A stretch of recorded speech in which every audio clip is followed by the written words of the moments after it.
Maraming nagtatanong sa akin kung talagang ano yung mga sikreto, especially ko, ano yung sikreto ko, bakit ako yung top 1, bakit malaking kinikita ko, bakit napaka-successful ko.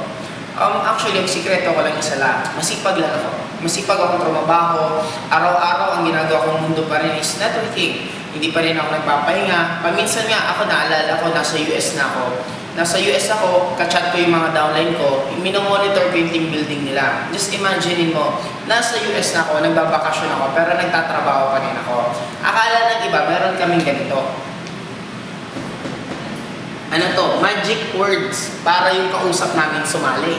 Parang pag meron kaming ginagawa na pag lahat ng kausapin namin sumasali, actually it's not true. Bakit? Hanggang ngayon, sa laki ng result ko, nare-reject pa rin ako. Nai-Indian ako, meron pa rin hindi sumasali, hindi naniniwala sa akin.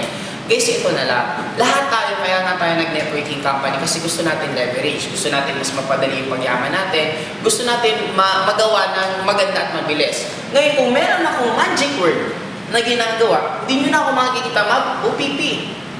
Bakit pa ako mag-OPP kung meron naman ako magic word na lahat ng kausapin ko sa sali?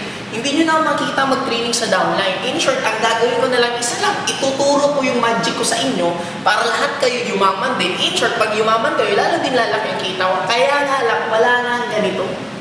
Anong meron kami? Isa lang. Ito ang laman ko. Maraming tao, maraming distributor, sila tulog na, ako gising pa. Imagine mo ngayon, alas 2 na ng umaga. Anong ginagawa namin? Nag-iisip pa kami, paano namin lalong mapalaki yung grupo namin.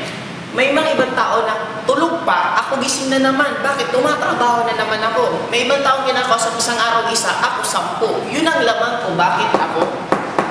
Kaya kung gusto mo maging top earner dapat, kung 10 kinakausap ko isang araw, dapat ikaw 15 o 20. Kung gusto mo akong habulin, kung gusto mo lang pantay ang kinikita ko, kung 10 ang kausap ko isang araw, dapat ikaw 10 din. Kasi ang nagiging dilemma ng iba, gusto mo mahabol sa amin. Kaya kinakausap nga namin 10, siya naman isa. O paano ka hahabol mo kung kami tumatakbo, ikaw naglalakad? Dapat kung kami tumatakbo, ikaw nagbumotor. In short, uulitin ko, ang sekreto namin isa lang. Masipag lang ka.